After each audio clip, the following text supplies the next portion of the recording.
১৩৮ বছর পূর্ণ করল দেশের অর্থনীতির প্রাণ চট্টগ্রাম বন্দর। নানা চড়াই উতরাই পেরিয়ে এই বন্দর এখন বিশ্বের ১০০টি বন্দরের মধ্যে ৬৭তম অবস্থানে। সক্ষমতা আরও বাড়াতে বে টার্মিনাল নির্মাণ সহ নেওয়া হচ্ছে নানা উদ্যোগ। সমালোচনা হলেও এনসিটিতে বিদেশি অপারেটর নিয়োগের সিদ্ধান্তও চূড়ান্ত। শ্রীলঙ্কা আবারও রপ্তানিতে শীর্ষে।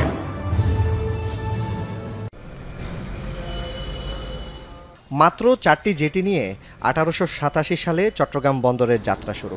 ১৩৮ বছরে বেড়েছে বন্দরের পরিধি ও কার্যক্রম। বর্তমানে দেশের আমদানি রপ্তানি বাণিজ্যের ৯০% সম্পন্ন হয় এই বন্দর দিয়ে। সেবা ও দক্ষতা বিবেচনায় বিশ্বের ব্যস্ততম সমুদ্র বন্দরের তালিকায় চট্টগ্রাম বন্দরের অবস্থান ৬৭।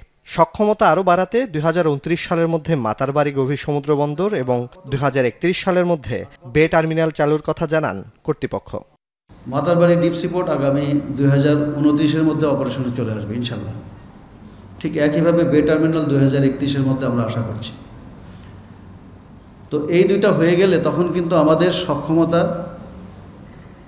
অনেক বৃদ্ধি পাবে।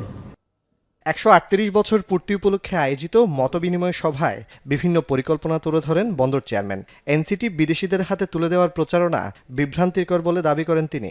মালিকানা আমাদেরই থেকে যাচ্ছে, আমরা তাদেরকে টার্মিনাল অপারেটর হিসেবে নিয়োগ করতেছি, যেমন আমরা পিসিটিতে করলাম। তারপরে বে টার্মিনালে যেটা হবে সিসিটি 1 যেটা হবে সেটা করবে হলো সিঙ্গাপুর, আর সিসিটি 2 যেটা করবে এটা হলো ডিপি ওয়ার্ল্ড।